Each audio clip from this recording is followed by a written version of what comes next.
नमस्कार. हॅलो सह्याद्री या कार्यक्रमात आपलं मनापासून स्वागत. अनेकदा उच्च शिक्षण घेऊन देश किंवा परदेशात नोकरी किंवा व्यवसाय सुरू केल्याची अनेक उदाहरणं आपल्या डोळ्यासमोर असतील. मात्र माहिती तंत्रज्ञान क्षेत्रातील नोकरी आणि सामाजिक जबाबदारी या दोन्ही आघाड्यांवर अतिशय उत्तमपणे काम करणारी उदाहरणं अगदी दुर्मिळच. आणि त्यापैकीच एक व्यक्तिमत्व आज आपल्यासोबत आहे, ते म्हणजे गुणवंत सोनवणे. गुणवंत सोनवणेजी गेल्या काही वर्षांपासून शाश्वत ग्रामीण विकास, महिला सक्षमीकरण आणि पाण्यासारख्या मूलभूत प्रश्नांवर ते काम करतात. आजच्या हॅलो सह्याद्री या कार्यक्रमात आपण त्यांचा प्रेरणादायी प्रवास उलगडणार आहोत. गुणवंत सोनवणेजी, हॅलो सह्याद्री या कार्यक्रमात आपलं मनापासून स्वागत. खूप खूप धन्यवाद. मला आधी आपलं बालपण, कौटुंबिक पार्श्वभूमी आणि या सामाजिक जबाबदारीची बीजं लहानपणापासून कशी पेरली गेली त्याबद्दल काय सांगाल? मूळ माझं गाव कळमडू, तालुका चाळीसगाव, जिल्हा जळगाव हे खानदेशातलं एक गाव असून माझं बालपण गावातच गेलं. सध्या पुणे येथे वास्तव्यास असून एका माहिती व तंत्रज्ञान कंपनीत संगणक अभियंता म्हणून काम करतो. वडील जिल्हा परिषद शाळेत प्राथमिक शिक्षक व आई हाऊसमेकर असल्यामुळे माझं बालपण हे गावात आनंद लुटण्यातच मुळात गेला असं म्हणता येईल. कारण की वडिलांची बदली ही सारखी एका खेड्यातून दुसऱ्या खेड्यात होत असे. त्यामुळे ग्रामीण भागातलं जीवन अनुभवता आलं, हा त्यातला एक मूळ मुद्दा. आणि हे जीवन अनुभवल्यामुळे ग्रामीण भागातल्या अडचणी जसे की पाणी, शेतीसाठी लागणारं पाणी, पिण्याच्या पाण्याच्या समस्या, होणारं स्थलांतर या समस्या अतिशय जवळून पाहिल्या होत्या. आणि मग त्यावेळी नेहमी वाटायचं की या समस्या सोडवण्यासाठी आपण प्रयत्नशील राहिलं पाहिजे. हा एक मुद्दा होता. दुसरा मुद्दा, माननीय भैयाजी जोशी, राष्ट्रीय स्वयंसेवक संघाचे सरकार्यवाह यांना त्यावेळी तरुणपणात ऐकण्यात आलं आणि त्यांना ऐकल्यानंतर असं वाटलं की आपण राष्ट्र निर्माणाच्या कार्यात कुठेतरी हातभार लावला पाहिजे, आपण छोटेसे कार्य केलं पाहिजे. हे त्यावेळी एक स्वप्न होतं. आणि मला असं वाटतं की तिथून हा एक प्रवास सुरू झाला. आणि मग पुण्यात आल्यानंतर गेल्या 15-16 वर्षांपासून सेवा सहयोग फाउंडेशन या संस्थेचा कार्यकर्ता म्हणून काम करतो. आणि असं वाटतं की तिथून कुठेतरी कामाला मूर्त स्वरूप मला प्राप्त झालं आणि तिथून ही सामाजिक बांधिलकी, समाजाविषयीचं प्रेम निर्माण झालं असं मला वाटतं. तुमची मुळं ही मातीशी जोडली गेलीच होती. मग त्यातला आणखीन एक प्रश्न विचारायचा आहे, म्हणजे ग्रामीण भागातल्या अनेक समस्या तुम्हाला लहानपणापासून माहिती होत्या, पण जेव्हा या क्षेत्रात काम करायचं ठरवलं तेव्हा नेमके प्रश्न कसे निवडलेत? तसं म्हणायला गेलं तर आजही परिस्थिती अशी आहे की आभाळ एवढं फाटलंय की त्याला कुठून तरी शिवावं लागणार आहे. मग ते शिवताना कुठून शिवावं, तर त्यातलं मूळ जर असेल तर शिक्षण आहे आणि शिक्षणापासून सुरुवात करावी असं आम्हाला नेहमी वाटत असे. सेवा सहयोग फाउंडेशन सोबत 2011 पासून कार्यकर्ता म्हणून काम करत होतो.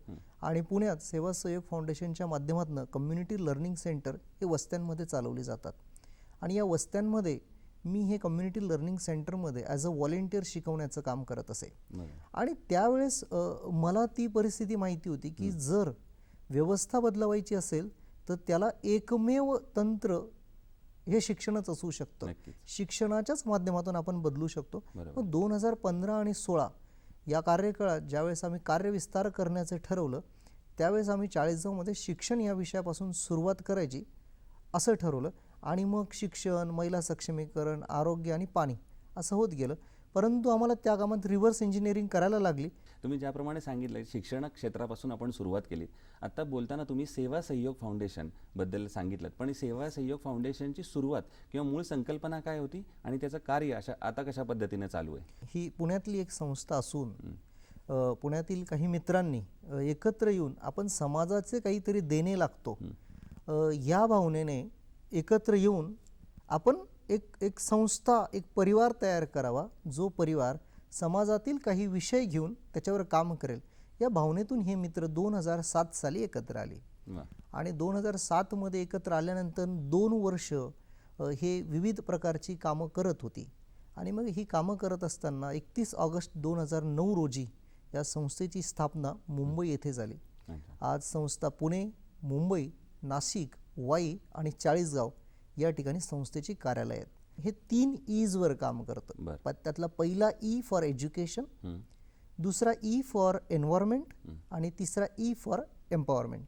या 3 E's ला धरून सेवा सहयोग फाउंडेशनच्या माध्यमातून 20 पेक्षा जास्त प्रकल्प ही महाराष्ट्रात राबवले जातात.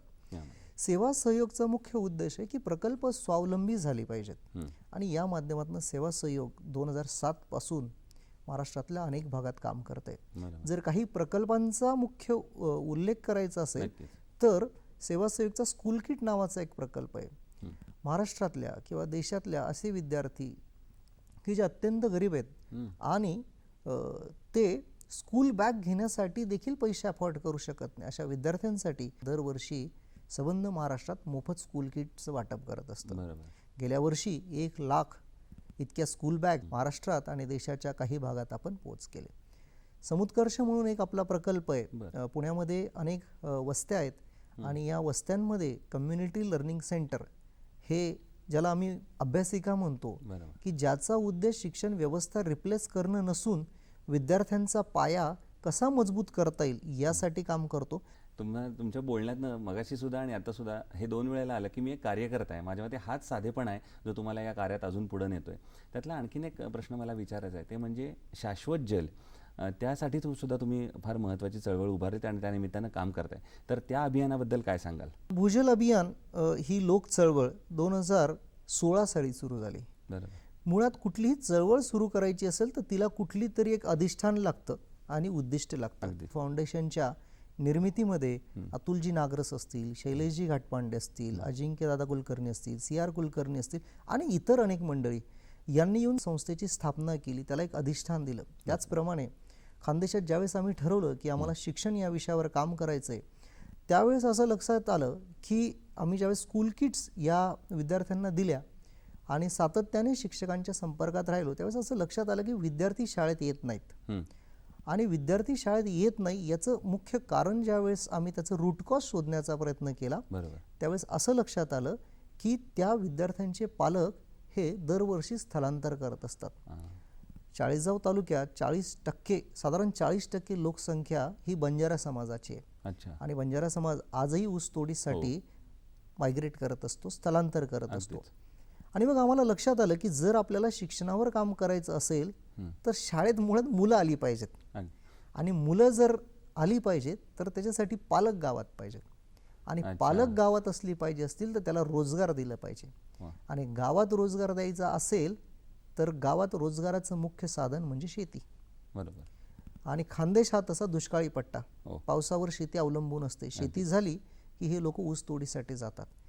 मग रोजगार द्यायचा असेल, शेतीला रोजगार द्यायचा असेल तर पाणी त्याला द्यावं लागेल आणि अशा पट्ट्यामध्ये पाण्याचं काम करावं लागेल हे आमच्या लक्षात आलं. आणि मगाशी मी ज्यावेळेस म्हटलं की शिक्षणाने सुरुवात करायची होती पण तो प्रवास पाण्यापासून सुरू झाला.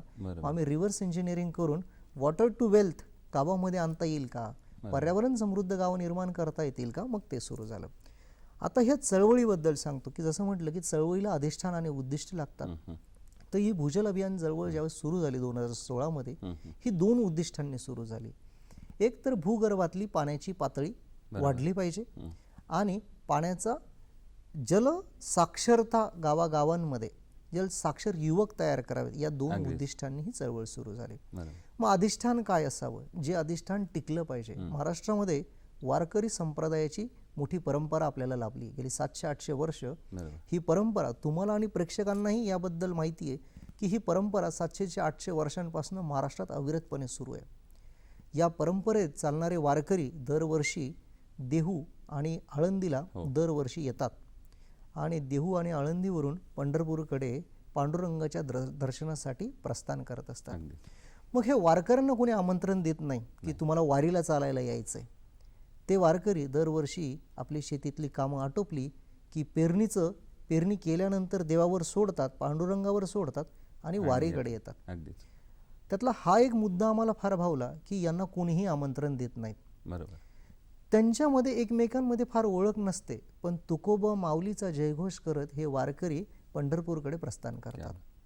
आणि मग आम्हाला असं वाटलं की आपले कार्यकर्ते असे असावेत की जे या वारकऱ्यांप्रमाणे असावे. मग या भूजल अभियान चळवळीमध्ये जे कार्यकर्ते काम करतात त्यांना आम्ही भूजल वारकरी म्हणतो, की ज्यांचा उद्दिष्ट गावात थेंब न थेंब साचवता येईल का, पाण्याचा थेंब न थेंब जमिनीत जिरवता येईल का, यासाठी काम करावं, निस्वार्थ भावनेने काम करावं आणि यांच्यामध्ये तुकोबा माऊलीसारखं नातं तयार व्हावं.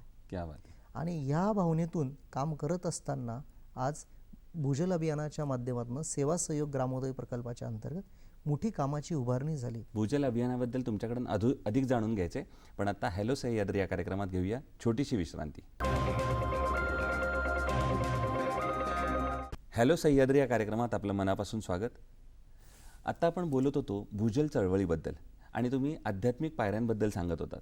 तर आत्ता ही भूजल चळवळ अभियान कुठल्या पायरीपर्यंत नक्की पोहोचलेलं आहे, त्याची काही आकडेवारी सांगता येईल का? खूप छान प्रश्न आहे आणि मला नक्की या 3 आध्यात्मिक पायऱ्यांबद्दल आणि भूजल अभियान, सेवा सहयोग ग्रामोदय प्रकल्प कुठल्या पायरीवर आहे हे सांगायला नक्की तुम्हाला व प्रेक्षकांना आवडेल.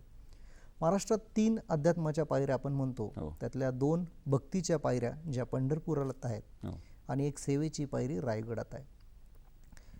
पहिली पंढरपुरात भक्तीची जी पायरी ती चोखोबा महाराजांची, जे म्हणतात की ऊस डोंगा परी रस नोहे डोंगा काय भुललासी वरलिया रंगा, नदी डोंगी पर तीर नोहे डोंगा काय भुललासी वरलिया रंगा, चोखा डोंगा परी भाव नोहे डोंगा काय भुललासी वरलिया रंगा. या पंढरपुराच्या पायरीचं भक्तीचं महत्त्व सांगताना चोखोबा महाराज म्हणतात की ऊस दिसायला वेडा वाकडा जरी असला तरी तो सगळ्यांना गोडी एकसारखी देतो. त्या पद्धतीने आपण भक्ती कार्यामध्ये, सेवा कार्यामध्ये भूजल अभियानातल्या कार्यकर्त्यांना आपण हे आव्हान करतो की तुमचं कार्य हे श्रेष्ठ असावं. दुसरी पायरी पंढरपुरात भक्तीची जी लागते ती नामदेव महाराजांची. नामदेव महाराज म्हणतात की वैकुंठासी आम्हा नको धाडू हरी, वास दे पंढरी सर्व काळ. म्हणजे मला ज्या वेळेस पंढरपुरात वारकरी संप्रदायाचे वारकरी येतील आणि प्रत्येक वेळेस ज्या वेळेस ते पंढरपुरात येतील त्यावेळेस त्यांचे पाय या पायरीवर पडतील आणि त्या पायरीवर त्यांचे ज्यावेळेस पाय पडतील त्या पायांची धूळ माझ्या कपाळी पडेल. ही भक्ती नामदेव महाराजांनी सांगितली. आणि तिसरी पायरी जी सेवेची पायरी आहे, जी सेवेची पायरी 350 वर्षापूर्वी ही स्वराज्य स्थापना करत असताना छत्रपती शिवाजी महाराजांनी जे कपॅसिटी बिल्डिंगचं काम केलं, जे कार्यकर्ते त्यांनी समाजात उभे केले, त्यातला एक कार्यकर्ते म्हणजे हिरोजी इंदलकर, ज्यांनी सेवेच्या ठाई तत्पर हिरोजी इंदलकर हे रायगडावर लिहून ठेवलं. त्याही वेळेस त्यांचा दृष्टिकोन हे होता की राजे ज्या ज्या वेळेस तुम्ही रायगडावर याल त्या वेळेस ज्यावेळेस तुम्ही दर्शनाला जाल, देवीच्या भवानी मातेच्या दर्शनाला जाल, त्यावेळेस तुम्ही या पायरीवरून जाल आणि पायरीवरून तुमचे पाय या पायरीवर पडतील, ते माझ्या मस्तकाला लागतील. मग ही भक्ती, ही सेवा आमच्या सेवा सहयोग फाउंडेशनच्या माध्यमातून, आमच्या भूजल अभियान चळवळीच्या माध्यमातून असे कार्यकर्ता निर्माणाचं काम करता येईल का? आणि मग या 3 पायऱ्यांवरून आत्तापर्यंत आमचा प्रवास जर सांगायचा झाला, फाउंडेशनच्या माध्यमातून आम्ही जलसंधारणाच्या बाबतीत 800 कोटी लिटर इतका जलसाठा भूपृष्ठावरचा निर्माण केला. साधारणतः 100 गावांपर्यंत आम्ही जलसाक्षरतेचा प्रचार आणि प्रसार करत आहोत.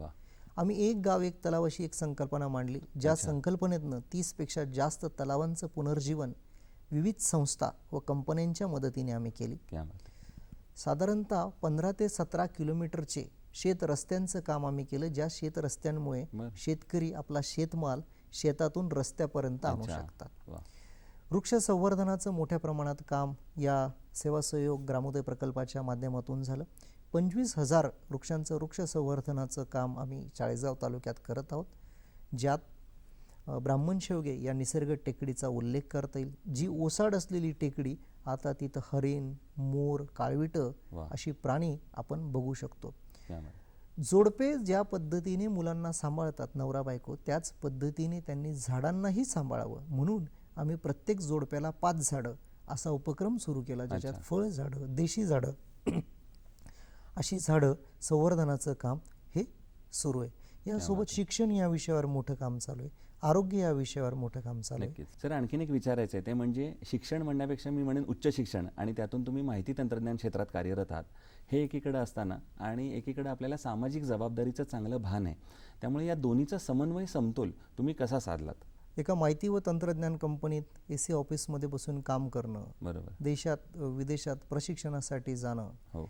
आणि त्या देशात जाऊन तिथली संस्कृती बघणं, बरोबर. तिथे शिक्षणामुळे झालेलं परिवर्तन बघणं आणि एकीकडे बालपणात ग्रामीण भागातल्या समस्या व अडचणी ह्या स्वतः पाहिलेल्या व अनुभवलेल्या असल्यामुळे त्या भागात काम करणं हे अत्यंत गरजेचं आहे हे जाणवत होतं. आणि मग हा समतोल साधत असताना उच्च शिक्षणाचा, तंत्रज्ञानाचा काही मदत घेता येईल का हे आवर्जून वाटलं. कारण की आजही ग्रामीण भागामध्ये एक महिला अनवाणी 3-3, 4-4 किलोमीटर अंतर हे एका हंड्याच्या पाण्यासाठी जात असेल तर आपल्या शिक्षणाचा त्याच्यासाठी काही फायदा करता येईल का, म्हणून आम्ही कामाला सुरुवात केली. आणि तो समतोल साधत असताना अनेक संस्था, अनेक कंपन्या मदतीला आल्या आणि त्या माध्यमातून हा प्रवास सुरू झाला. बरोबर. याला जोडून आणखीन एक प्रश्न विचारायचा आहे. म्हणजे आता तुम्ही सांगितलं त्याप्रमाणे देश परदेशातले दौरे, नोकरीनिमित्त असलेले किंवा नोकरीच्या ठिकाणी सुद्धा महिलासुद्धा पुरुषांबरोबर खांद्याला खांदा लावून काम करताना आपल्याला अनेक ठिकाणी दिसतात. पण ग्रामीण भागामध्ये आजही महिला सक्षमीकरण अशा मूलभूत प्रश्नांवर काम करण्याची गरज आहे आणि ती तुम्ही करताय. तर महिला सक्षमीकरणाची सुरुवात कशी केलीत आणि त्यांना उपजीविकेची सध्या नवनवीन साधनं कशी उपलब्ध करून दिली, त्याबद्दल काय सांगाल? मला असं वाटतं महिला सक्षमीकरणाच्या बाबतीत 2 ट्रिगर्स पॉईंट होते असं मला म्हणता येईल. त्यातला पहिला ट्रिगर पॉईंट असा की मी जसं म्हटलं की चाळीसगाव तालुक्यात बंजारा समाजाची लोकसंख्या ही मोठ्या प्रमाणात आहे आणि हा समाज आजही ऊसतोडीसाठी मायग्रेट करतो, हे एक कारण. आणि माझ्या घरात माझे आजी आजोबा हे स्वतः दुष्काळ पडला की ऊसतोडीसाठी जायचे आणि ज्यावेळेस हे ऊसतोडीसाठी जायचे त्यावेळेस त्यांच्या मुलांचं शिक्षण हे अर्धवट राहायचं. माझे वडील, आजीची इच्छा होती म्हणून वडील शिकले आणि ते शिक्षक झाले, परंतु माझे काका हे पूर्णवेळ शेती करतात. आणि मग कुठेतरी असं वाटत होतं की त्या काळात जर माझी आजी हा निर्णय घेऊ शकते की माझ्या मुलांनी शिकावं आणि त्यावेळेस त्यांनी त्यांच्या मुलाला शिकवलं आणि माझे वडील शिकून शिक्षक झाले, तर मला असं वाटलं की महिला ह्या छान डिसिजन मेकिंगच्या कपॅसिटीमध्ये काम करू शकतात आणि आपण यांना कुठेतरी एम्पॉवर केलं पाहिजे. आणि मग आम्ही महिला सक्षमीकरण उपक्रम हाती घेण्याचं ठरवलं. हा एक ट्रिगर पॉईंट होता. आणि दुसरा ट्रिगर पॉईंट होता की मी म्हटलं की बंजारा समाजामध्ये आजही महिला त्यांचा घुंगट हा मानेपेक्षा खाली असतो आणि बऱ्याचदा ते आपली गावाची वेशही ओलांडत नाही. आणि मग या महिलांना जर आपल्याला सक्षम करायचं असेल की जगाच्या एक कोपऱ्यात की महिला अगदी पायलटपासून तर राष्ट्रपतीपर्यंत वेगवेगळ्या विविध पदांवर काम करतात, पुरुषांच्या खांद्याला खांदा लावून करतात. आणि ग्रामीण भागात ही परिस्थिती किंवा हे चित्र विदारक होतं. मग हे बदलवायचं असेल तर या महिलांना मुख्य प्रवाहात आणायचं कसं, हा आमच्या समोर प्रश्न होता. आणि मग ग्रामोदय प्रकल्पाच्या अंतर्गत आम्ही विचार केला की महिलांना जर मुख्य प्रवाहात आणायचं असेल तर त्यांना शेतीला जोडधंदा द्यावा लागेल. मग हा जोडधंदा काय असावा, तर मग आम्ही शेळीपालन आणि कुक्कुटपालन हे 2 विषय निवडले आणि त्याच्यासोबत शिलाई मशीन वगैरे हे केलं. तर शेळीपालन या विषयामध्ये आम्ही महिलांना प्रत्येक गावात जाऊन महिलांचं आम्ही प्रबोधन केलं. गावात कॉर्नर सभा, ग्रामसभा घेतल्यात आणि त्यांना महत्त्व पटवून सांगितलं. मग सुरुवातीला 2, 3, 4 अशा महिला यायच्या, कारण की आमच्या 3 अटी होत्या की प्रत्येक महिलेला हा लोकसहभाग द्यावा लागेल. आम्ही कुठलीही मदत किंवा कुठलंही काम मोफत करणार नाहीत. एक, जी महिला लोकसहभाग देण्यासाठी इच्छुक असेल त्या महिलेला 3 दिवस हे पूर्णवेळ प्रशिक्षण घ्यावं लागेल आणि प्रशिक्षण झाल्यानंतर त्या महिलेला शेळी देण्यात येईल. आणि मग सुरुवातीला याच्यासाठी महिला तयार नव्हत्या, परंतु मग आम्ही सुंदरनगर या गावात एक प्रयोग करून बघितला. 20 महिला पहिल्या टप्प्यात बंजारा समाजाच्या त्या प्रशिक्षणाला आल्यात. पूर्ण वेळ 3 दिवस असं प्रथमतः म्हणजे पहिल्यांदा असं झालं की 3 दिवस महिला दुसऱ्या गावी प्रशिक्षणासाठी मुक्कामी गेल्या. हे इतिहासात पहिल्यांदा झालं. आपली लहान मुलं घरी सोडून त्या 3 दिवस या प्रशिक्षणासाठी गेल्या. आणि मग आमचा शेळीपालनाचा विषय सुरू झाला. आज खानदेशामध्ये चाळीसगाव, अंमळनेर या पट्ट्यामध्ये 400 महिला शेळीपालन व कुक्कुटपालन या माध्यमातून जोडल्या गेल्या आहेत. त्या माध्यमातून त्यांना 30,000 ते 50,000 पर्यंत वार्षिक उत्पन्न मिळतं. आता आम्ही देताना या महिलांना 3 दिवस प्रशिक्षण दिल्यानंतर आम्ही तिला गरोदर उस्मानाबादी जातीची शेळी देतो. आणि दिल्यानंतर 2-3 महिन्यात त्या शेळीला पिल्लू जातं. साधारणतः उस्मानाबादी शेळीला साधारण 2 पिल्लू एका वेळेस होतात. आणि 14 महिन्याची शेळीची सायकल असते. तर वर्षभरात आम्ही म्हणतो की ती शेळी 4 पिल्लू देते ॲज अन ॲव्हरेज. तर त्या 4 पिल्लूंचं गणित 30 ते 50,000 पर्यंत वार्षिक उत्पन्न त्या महिलेला देते, जी महिला डिसिजन मेकिंगमध्ये येते. आणि याच्यामुळे फायदा असं झाला की ती आपल्या मुलांना शिकवण्यासाठी प्रेरित करू लागली. कारण की ती आता मुलांना सांगते की आपण शिक्षण घेऊ शकतो. आणि काही प्रमाणात आम्ही आता ऊस तोडीसाठी जाणारं स्थलांतर हे कमी व्हायला लागतं, ते पर्सेंटेज कमी होतं आहे.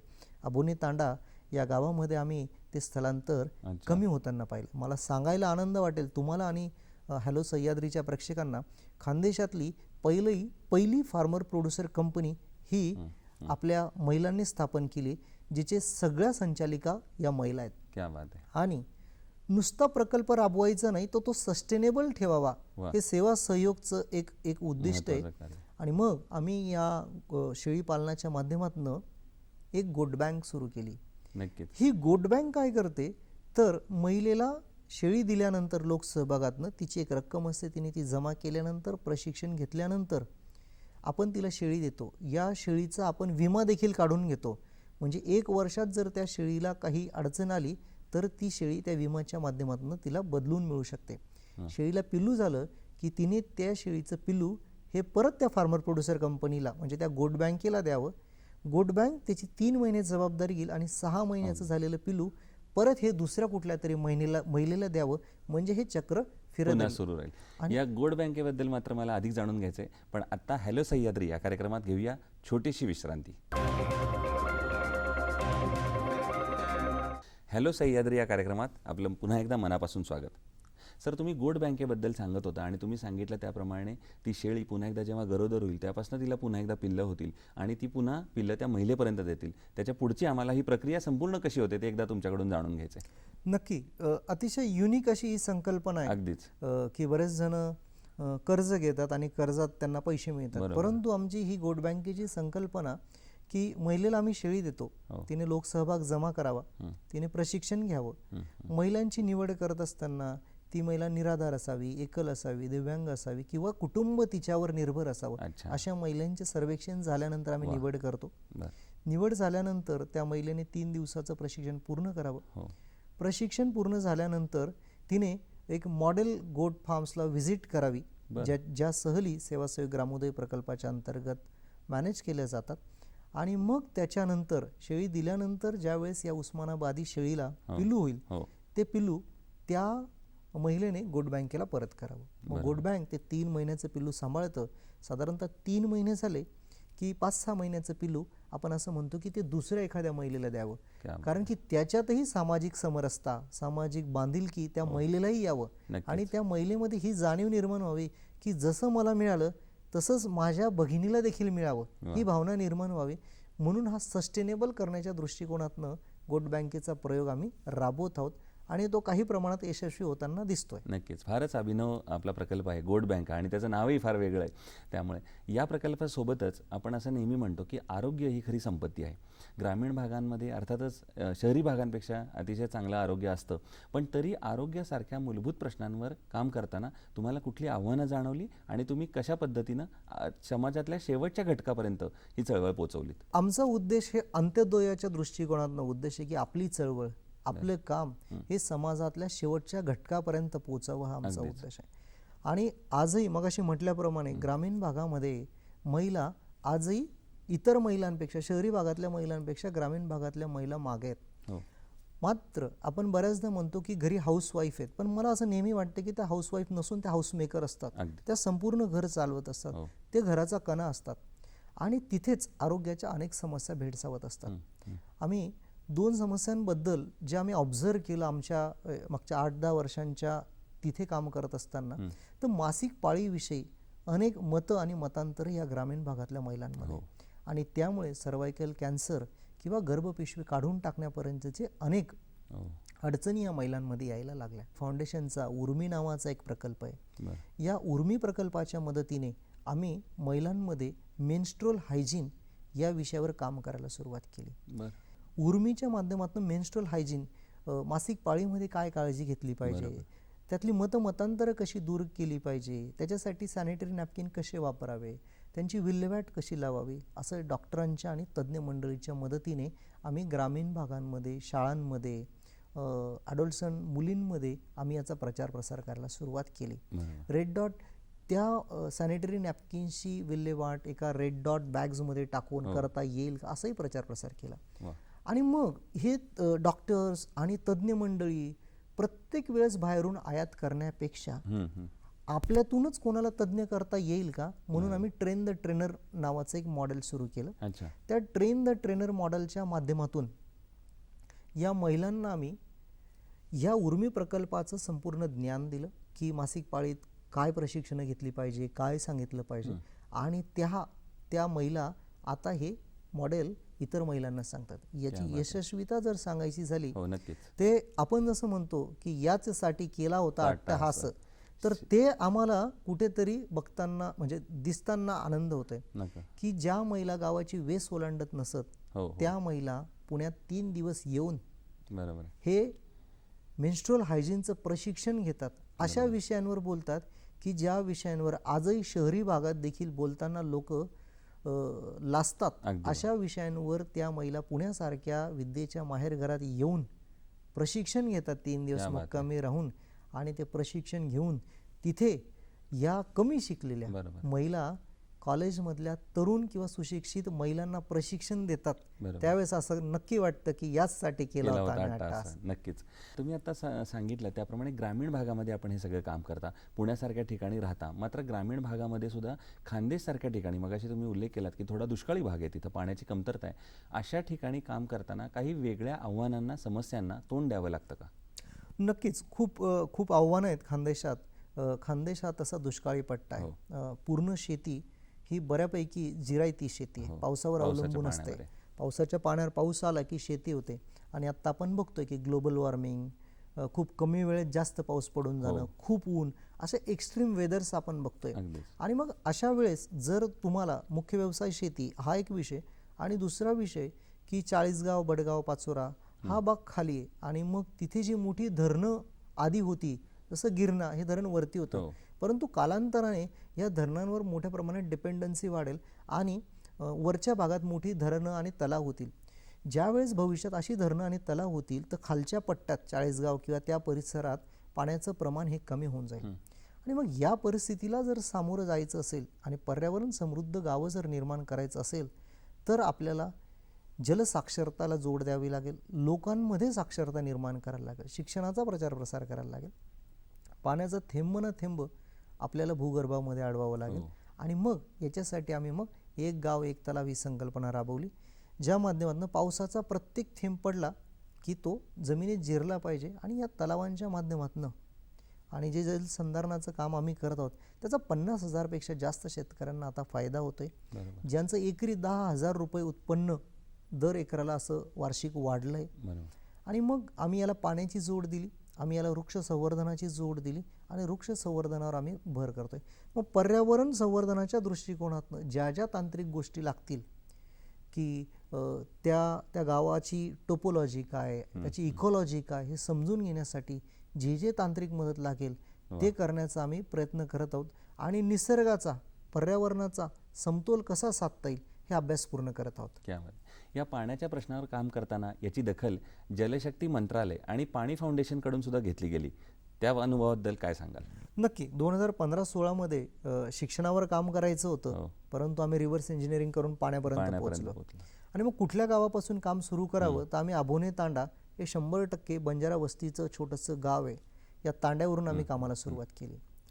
परंतु मोठ्या प्रमाणे निरक्षरता, आणि अशा वेळेस तुम्हाला लोकांना या प्रश्नांची जाणीव करून देणं, जाणीव केल्यानंतर त्यांनी तुमच्यावर विश्वास ठेवणं आणि विश्वास ठेवून तुमच्या सोबत काम करणं याला फार वेळ लागतो. परंतु गावातील एक आजी, 85 वर्षाच्या आजी, त्यांनी आमच्यासोबत काम करायला होकार दिला. आणि गावातील काही ज्येष्ठ नागरिकांनी आमच्यासोबत आभोणे तांडा या गावात काम करायला सुरुवात केली. त्यावेळेस योगायोगाने पाणी फाउंडेशनची वॉटर कप स्पर्धा चाळीसगाव तालुक्याचा त्याचा समावेश झाला होता. आणि मग या स्पर्धेमध्ये आम्ही सेवा सहयोगच्या माध्यमातून आभोणे तांडा या गावाचं सहभाग करून घेतला. आणि या गावात लोकसहभागातनं मोठं काम झालं. त्या गावात इतिहासानंतर पहिल्यांदाच नाले खोलीकरण झाले असतील, तलावांचा गाळ काढणं झालं असेल, अशी कामं झाली. मला सांगायला आनंद वाटतो की या गावाला चाळीसगाव तालुक्यातलं प्रथम क्रमांकाचं 10 लाखाचं पाणी फाउंडेशनचं वॉटर कप स्पर्धेचं बक्षीस मिळालं. जे बक्षीस खुद्द आमिर खान आणि पाणी फाउंडेशनच्या टीमने दिलं. आज त्या कामामुळे नुसतं एक वर्ष काम केलं नाही, तर तिथून आजपर्यंत त्या गावात सातत्याने काम सुरू आहे. तर त्या गावात 60% मायग्रेशन हे कमी झालंय. त्या गावात मुलांची शिक्षणाची प्रमाण वाढले. आणि मला सांगायला आनंद वाटेल की त्याच गावातले 4 कार्यकर्ते हे सेवा सहयोग फाउंडेशनचे पूर्णवेळ कार्यकर्ते म्हणून देखील काम करतात. यापेक्षा अजून काय पाहिजे. हॅलो सह्याद्री या कार्यक्रमात आता घेऊया छोटीशी विश्रांती. हॅलो सह्याद्री या कार्यक्रमात आपलं पुन्हा एकदा मनापासून स्वागत. सर, तुम्ही आता सांगत होता त्याप्रमाणे आपल्या कामाची दखल राष्ट्रीय आणि आंतरराष्ट्रीय स्तरावर सुद्धा घेतली गेली. त्या अनुभवाबद्दल काय सांगाल. परिवार म्हणून काम करत असताना ही चळवळ स्वरूपात काम केल्यामुळे, लोकसहभागातनं काम केल्यामुळे तुम्ही म्हटल्याप्रमाणे विविध स्तरांवर या चळवळीला पुरस्कृत करण्यात आलं. मगाच्या प्रश्नामध्ये आपण जलशक्ती मंत्रालयाचाही उच्चार केला की त्यांच्या माध्यमातून पुरस्कार मिळाला. तर या कामाचं वैशिष्ट्य असं होतं की या प्रत्येक कामात तुम्हाला लोकसहभाग घ्यावा लागेल. आणि लोकसहभागातून काम करत असताना लोक स्वतः उभे राहून काम करून घेत होते. म्हणजे ज्यावेळेस आम्ही नाला खोलीकरण, गाळ काढणे, रुंदीकरण करणे, तलाव खोलीकरण करणे, तलावांना पुनर्जीवित करणे अशी कामं करत होतो, तर त्यावेळेस गावाचा हा वाटा असलाच पाहिजे. तो 2 स्वरूपात वाटा असेल. गावाने, संस्थेने मशीन दिल्यानंतर त्या मशीनमध्ये डिझेल टाकण्याची जबाबदारी ही गावाची असेल. बरोबर. त्या मशीनवर काम करणाऱ्या ड्रायव्हरचा जो काही जेवणाची व्यवस्था असेल, त्याची राहण्याची व्यवस्था असेल, ही गावकऱ्यांनी करावी. आणि काम हे संस्थेने सांगितलेल्या टेक्निकल अँगल्सप्रमाणे करावं, ही जबाबदारी गावाची असेल. बरोबर. याच्यामुळे लोकांना एक महत्त्व पटायला लागलं की सरकारी 1ही रुपया न घेता अतिशय ट्रान्सपरंट काम आणि दर्जेदार काम हे आपण उभे राहून करून घेत आहोत, हे लोकांना आवडायला लागलं. सुरुवातीला हे लोकांना याचा विश्वास बसेना सुरुवातीच्या काळात. पण ज्यावेळेस रिझल्ट दिसायला लागले, लोक हे लोकसहभागातनं करायला लागले. आज प्रत्येक गावामध्ये लोक काय काम करायचे हे दर आठवड्याच्या, दर 15 दिवसाच्या ऑनलाईन बैठक, म्हणजे कोविड बऱ्याच जणांसाठी जसं एक रोग किंवा पॅन्डेमिक घेऊन आला होता कोविड, तसं तो आमच्यासाठी अपॉर्च्युनिटी पण घेऊन आला होता. कोविडच्या माध्यमातून शेतकरी ऑनलाईन मीटिंगवर जॉईन व्हायचे, गुगल सराव झाला आणि मग हे शेतकऱ्यांना कळायला लागलं. आणि मग ते आपल्या गावात यावर्षी जलसंधारणाची कामं काय करायची आहेत याची यादी ते बैठक घेऊन करतात. आणि त्या गावाचा दिंडी प्रमुख हे मीटिंगमध्ये ते सांगतो की माझ्या गावात यावर्षी जलसंधारणाची, वृक्ष संवर्धनाची, शिक्षणाची, महिला सक्षमीकरणाची ही कामं करायची. त्याच्यामुळे हे लोकसहभागाचं मॉडेल शासनाचा 1ही रुपया न घेता या प्रमाणात चालू शकतं. 30 तलाव शासनाचा 1ही रुपया न घेता विविध संस्थांच्या मदतीने होऊ शकतात. शेतरस्ते होऊ शकतात, नाला खोलीकरण होऊ शकतात. हे ज्यावेळेस याची लोकांना कळत गेलं त्यावेळेस या पुरस्कारांची दखल घेतली गेली. त्यामुळे जलशक्ती मंत्रालयाची टीम अमृत सरोवर योजनेच्या अंतर्गत आमची तलाव बघायला आली आणि तलाव बघून त्या दिल्लीच्या टीमला वाटलं की लोकसहभागातनं असंही काम उभं राहू शकतं. नक्कीच. तर ती झाली. नंतर हीच कामं करत असताना ADP इंडिया प्रायव्हेट लिमिटेड कंपनीत मी नोकरीला होतो. या कामाबद्दल त्यांनी मला अमेरिकेत न्यूयॉर्क या शहरात बोलून $10,000 पारितोषिक मला दिलं. ते मी पाण्याच्या कामासाठी ते डोनेट केलं. त्यासोबतच युनायटेड नेशन्सच्या हाय लेवल पॉलिटिकल फोरममध्ये आम्ही या चळवळीबद्दल माहिती दिल्यानंतर एक रेकॉर्डेड व्हिडिओच्या माध्यमातून त्यांनी आमची कामाची माहिती UNच्या कार्यक्रमामध्ये दाखवली. त्यामुळे हे काम, स्थानिक काम हे आंतरराष्ट्रीय लेवलपर्यंत पोचलं, याचा आनंद वाटतो. क्या बात.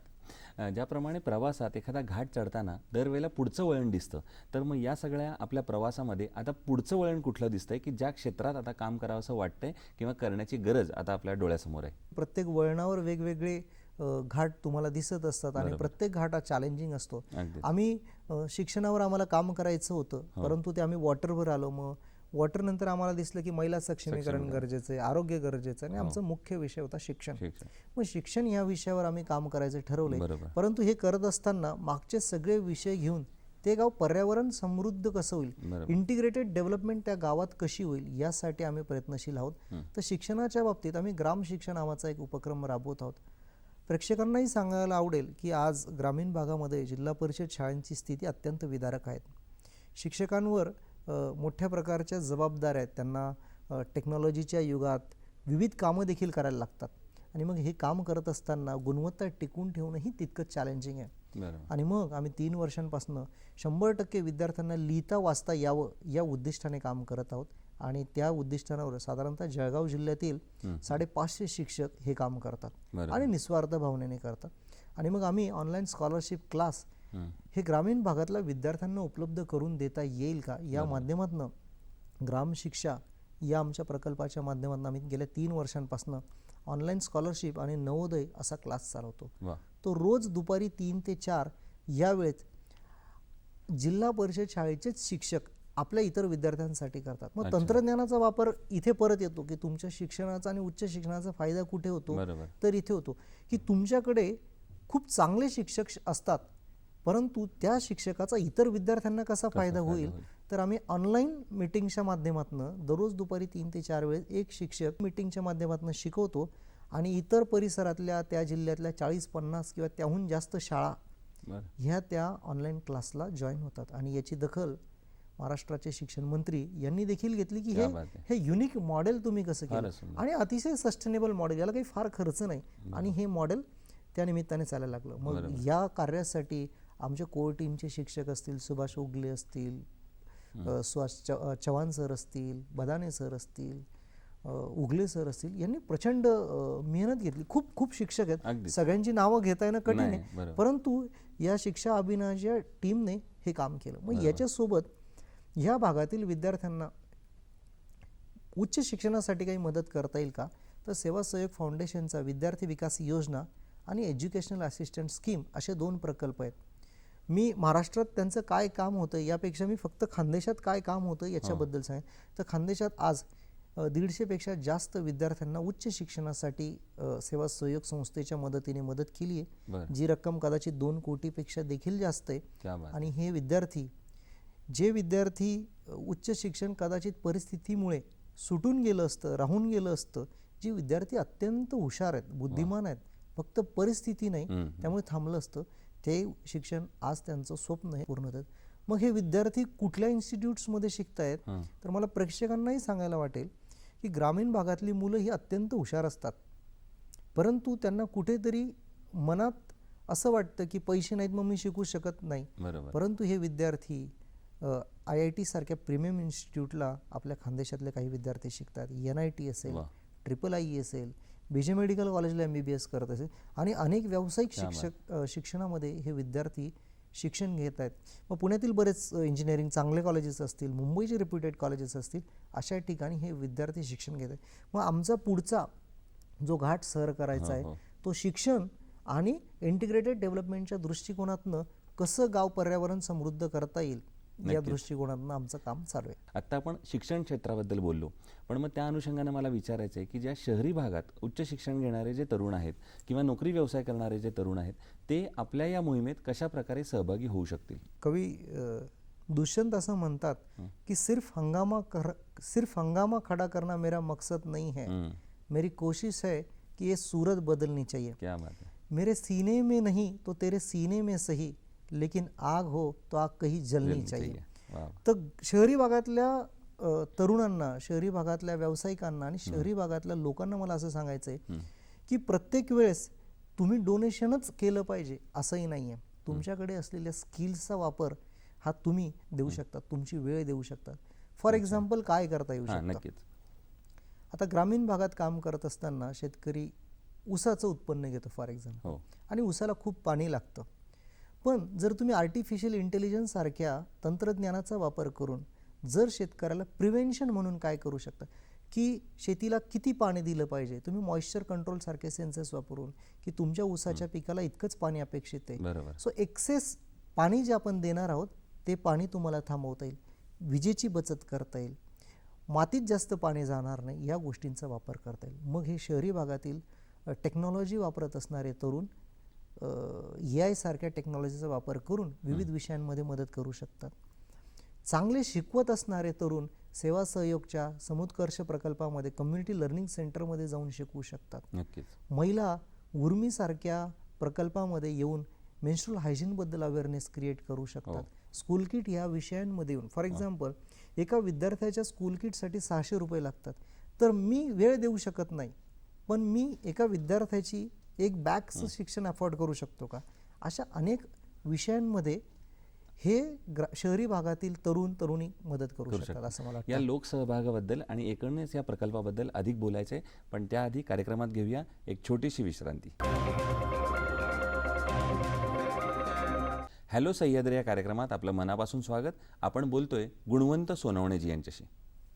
सर, मला आणखीन एक प्रश्न विचारायचा आहे, म्हणजे एकीकडे आपली नोकरी, सामाजिक जबाबदारी आणि घरच्यांचं पाठबळ या सगळ्याला, तर या सगळ्यांमध्ये घरच्यांचं पाठबळ आपल्या या सगळ्या प्रकल्पाला कसं मिळालं त्याबद्दल काय सांगाल? नक्की. कुठलंही सामाजिक किंवा कुठलंही इतर काम करायचं असेल तर तुमचं घरचं पाठबळ हे अत्यंत महत्त्वाचं असतं. बरोबर. माझी बायको दीपाली सोनवणे आणि माझं या बाबतीत एक मत होतं की आपण समाजाचं काहीतरी देणे लागतो.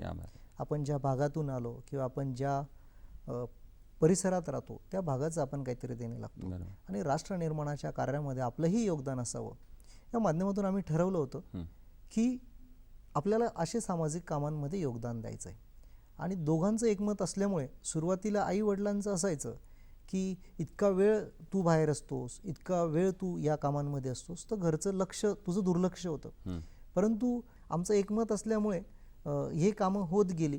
सुरुवातीला थोड्या अडचणी आल्यात, पण एकमेकांना समजून ही कामं करायला लागलो. आणि मग तिचाही या कामांमध्ये इंटरेस्ट असल्यामुळे तिचंही या कामांमध्ये मला योगदान मिळत असतं. आणि नंतर आई वडिलांनाही वाटायला लागतं की फक्त नवरा बायको आणि मुलं याच्या पलीकडेही एक मोठं जग आहे आणि त्या जगासाठी आपण जगलं पाहिजे. कारण की समाजात आपण सोडता अनेक लोक राहतात आणि त्यांना मदतीची गरज आहे आणि प्रत्येक जण वाट बघतो की मला कोणीतरी येईल आणि मदत करेल. बरोबर. मग त्या एकासाठी आपल्याला पळता येईल का, माणूस नावाचं काम आपल्याला करता येईल का, या भावनेतनं घराचा पाठिंबा मिळत गेला. त्यासोबत मित्रपरिवाराचाही मोठ्या प्रमाणात पाठिंबा मिळत गेला. बरोबर. आणि मग या गोष्टींमुळे ते काम वाढत गेलं, करत आहोत आणि कार्यकर्ता म्हणून हे काम करत असताना अतिशय आनंद वाटतो. क्या बात आहे. जगासाठी जगलं पाहिजे हे तुमचं वाक्य होतं, पण या जगासाठी जगताना, नोकरीसाठी वेळ देताना, घरच्यांना कुटुंबासाठी वेळ देताना स्वतःसाठी सुद्धा वेळ दिला पाहिजे. मग स्वतःच्या छंदांसाठी या सगळ्यातनं वेळ मिळतो का, आणि तुम्हाला कुठले वैयक्तिक छंद आहेत? आवड असली की सवड निघते, या मताचं आहे.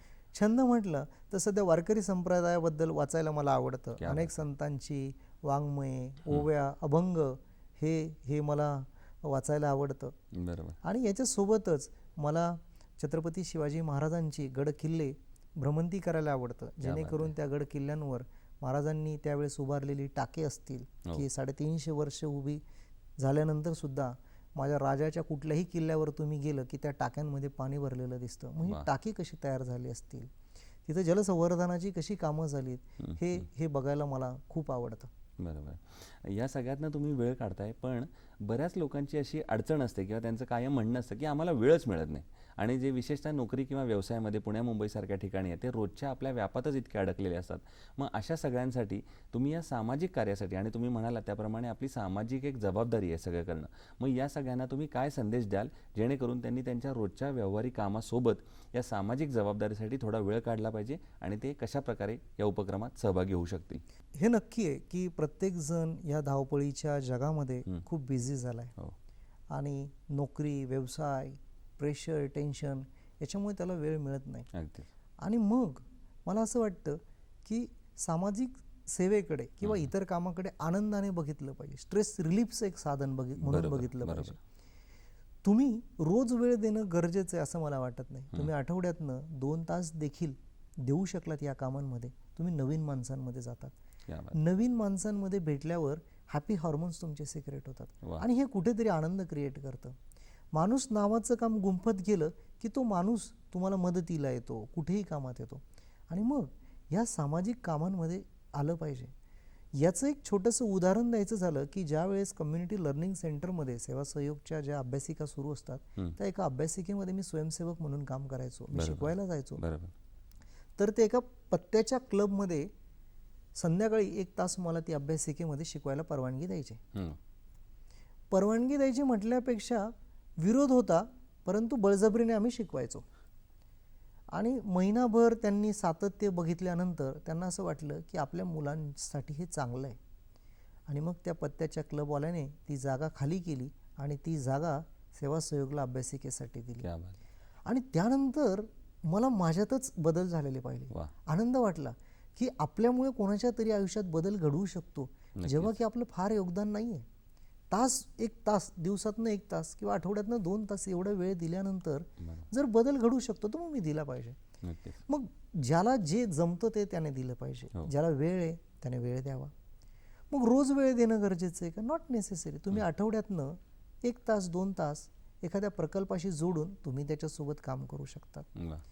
तुम्ही वेळ देऊ शकत नाही, तुमच्याकडे ज्ञान आहे, तंत्रज्ञानाच्या मदतीने तुम्ही शेतकऱ्यांसाठी एखादं ॲप्लिकेशन डेव्हलप करण्यासाठी ज्याच्या माध्यमातून एखादं परिवर्तन घडवू शकतं तिथे तुम्ही काम करू शकतात का? तुम्ही चांगलं काम लोकांना सांगू शकता का? हेही तुमच्यासाठी सामाजिक बांधिलकीच आहे. आणि हेही जमत नसेल मग मी फुल न फुलाची पाकळी असे कामं चालण्यासाठी मदत करू शकता का? जसं मी म्हटलं की एक स्कूल बॅग 600 रुपयात मी डोनेट करू शकतो का? एक महिला सक्षम करण्यासाठी मी एक शेळीसाठी 15,000 रुपये डोनेट करू शकतो का? ज्याच्यामध्ये एका महिलेचं 3 दिवसाचं प्रशिक्षण, त्या शेळीचा विमा आणि शेळी त्या महिलेला देता येऊ शकते का? एका महिलेला मी शिलाई कामासाठी शिलाई मशीन देऊ शकतो का, जी प्रशिक्षणानंतर शिलाई मशीन घेऊ शकतो? सक्सेस स्टोरी जर सांगायची झाली तर सामाजिक बांधिलकीने कुठपर्यंत आपण जाऊ शकतो. आम्ही असंच एका गावामध्ये एका महिलेला शेळी दिली होती. शेळी दिल्यानंतर त्या शेळीला 3-4 पिल्लू झाले. वर्षभर झाल्यानंतर 4 पिल्लू झाल्यानंतर त्या ताईंचा मुलगा आजारी पडला. नवरा व्यसनी, मुलगा आजारी पडला. मुलगा आजारी पडल्यानंतर त्या मुलाला दवाखान्यात भरती केलं. डॉक्टरांनी सांगितलं की याला 25-30 हजार रुपये खर्च येणार आहे. नवरा व्यसनी, परिस्थिती बेताची, पैसे नाहीत हाताशी, मग काय करावं? मग खरंच असं म्हणतात की शेळीला गरिबाची गाय म्हणतात किंवा त्याला ATM म्हणतात, कॅश ATM. त्या ताईंनी आपले त्या शेळीचे 2 पिल्लू विकले. ते विकण्यातनं 20,000 रुपये आले. ते 20,000 रुपये दवाखान्यात भरले आणि आपल्या मुलाचा जीव वाचवला. म्हणजे एखाद्या व्यक्तीने सामाजिक बांधिलकीतून वेळ दिला, अवेअरनेस क्रिएट केला, चांगलं काम लोकांना सांगितलं, माणसं जोडून दिली. मला वेळ नाही आहे पण माझ्या ओळखीत ही 4 लोक आहेत, यांना इंटरेस्ट आहे, मग मी एखाद्या चांगल्या संस्थेबरोबर जोडून देऊ शकतो का? हे काम मी करू शकतो. अशा पद्धतीने मला असं वाटतं की तरुणांनी, महिलांनी, पुरुषांनी, व्यावसायिकांनी मला ज्या पद्धतीने शक्य आहे त्या पद्धतीने सामाजिक कामामध्ये एकत्र आलं पाहिजे आणि पुढाकार घेतला पाहिजे असं मला वाटतं. आणि तुमचा संत वाङ्मयावरचा अभ्यास आहे, त्याप्रमाणे ज्ञानेश्वर महाराजांनी जगासाठी ही पसायदान लिहिलं आणि त्याच्या आता विश्वात्मके देणे हे सगळं जगाचं देणं आहे आणि आपल्याला ते सगळं जगाला द्यायचं आहे. त्याप्रमाणे तुम्ही काम करताय.